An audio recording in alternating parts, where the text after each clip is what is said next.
Diagnosing the red light, no start condition.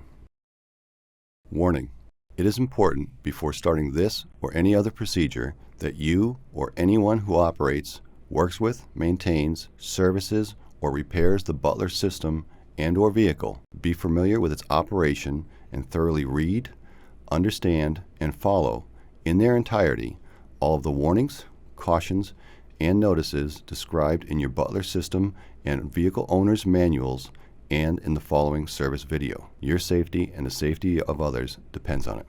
This video is for general demonstration purposes only. Please contact the Butler Corporation at 1-800-535-5025 if you require further assistance.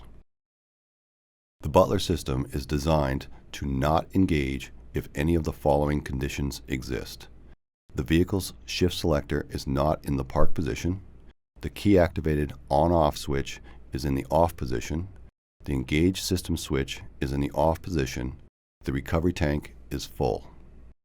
Hi, welcome to the Butler Corporation. My name is Tom Kenny, and I'm here to present this service video to assist you in determining a red light, no start condition for the Butler system.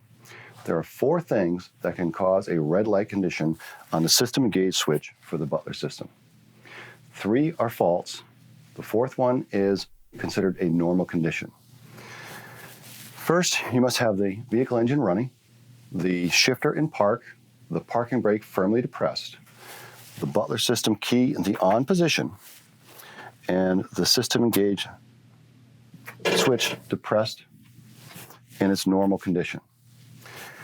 If you have a red light, no start condition, by turning the switch off and immediately turning the switch back on, that's considered a normal condition. It's waiting for a delay module to time out so it does not re-engage the system when the vehicle is been immediately shut off. This prevents any damage to the Butler system when it's restarting. The first of the 3 red light fall conditions on the Butler system engage system would be most likely the recovery tank. If the recovery tank is full, the Butler system will shut off and you will have a red light condition on your instrument panel. Once you've drained your tank or determined your tank is not full, if you still have the system engage red light condition, the next thing to do would be to physically check the float that's in the tank. What we want to do here is to inspect the float inside the tank. To do this, you'll need to remove the upper lid. Once the upper lid is removed, you want to reach inside and look. You will find a blue float switch attached to the back inside of the tank. You want to lift it up and listen for the clicking noise when you lift and lower the float switch.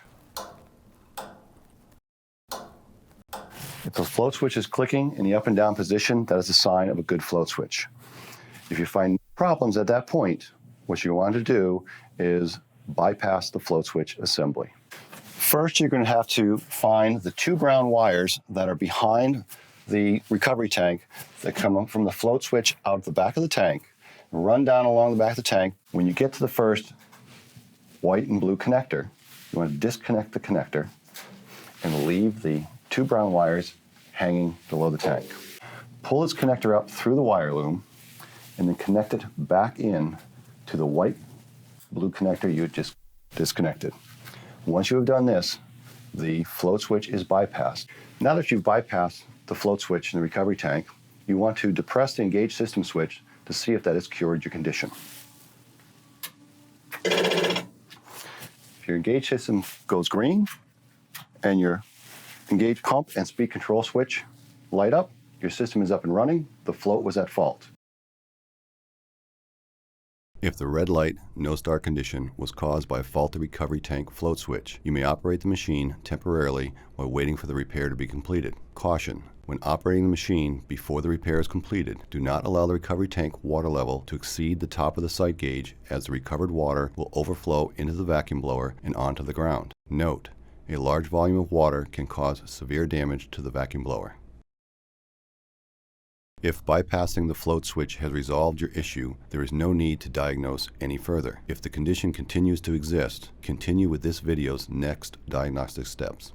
The next step in determining what could possibly be the cause will be go to the Butler system fuse and relay center that is located underneath the passenger seat. Remove the cover from the Butler fuse box. Look at the glossary inside and find where the delay module is located in reference to the fuse box itself. Now that you located your delay module, the one with the green and red LEDs on it, grasp it firmly, wiggle it, and pull it straight towards the roof of the van. Once you have the delay module removed, put it aside. You will need to remove one of the spare fuses that's in the relay center. The spare fuses are located next to the fuse puller. Then remove the white fuse puller.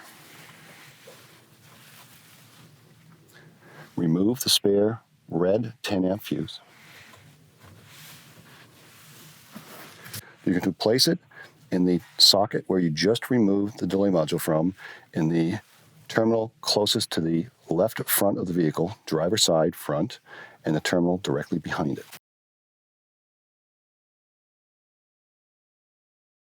You will now want to engage the system engage switch. If the system's engage switch turns green and the remainder of your speed control and engage pump lights go on, the delay module was at fault. If the red light no start condition was caused by a faulty delay module, you may run the machine temporarily while waiting for the repair to be completed. Caution: allow 30 seconds between stopping and restarting the machine while the delay module is bypassed or severe damage can occur. If bypassing the delay module has resolved your issue, there is no need to diagnose any further. If the condition continues to exist, continue with this video's next diagnostic steps. Your next step is to locate and bypass the park interlock switch, which is located underneath the van on the side of the transmission assembly. Prior to inspecting and possibly bypassing the shift interlock, you want to make sure that the vehicle is in park, van engine is off, parking brake firmly depressed, and wheel chocks are used to prevent the van from rolling.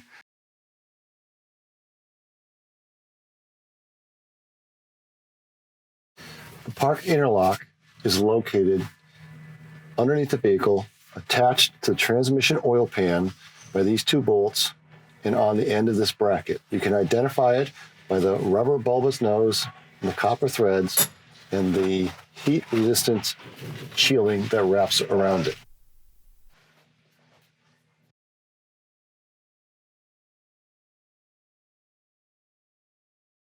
The first thing you will need to do is to locate the connector, which is about 4 inches away from the park interlock itself.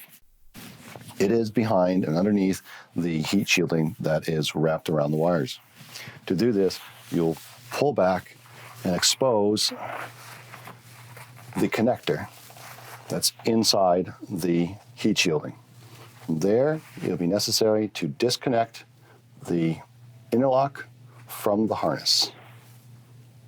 The tools required to bypass the park interlock would be either a paper clip that has been unfolded and made into a U shape, or a piece of wire that's been stripped on either end and formed into a U shape. To bypass it, you're going to need to take the connector end on the harness that goes up into the vehicle and locate the two terminals inside the connector itself. To properly bypass, you need to bridge the two terminals together with either the paper clip or the wire. Once you have the paper clip or the wire pressed into the two terminals to bridge them, it is suggested to use a piece of tape to hold the wire or paper clip into position.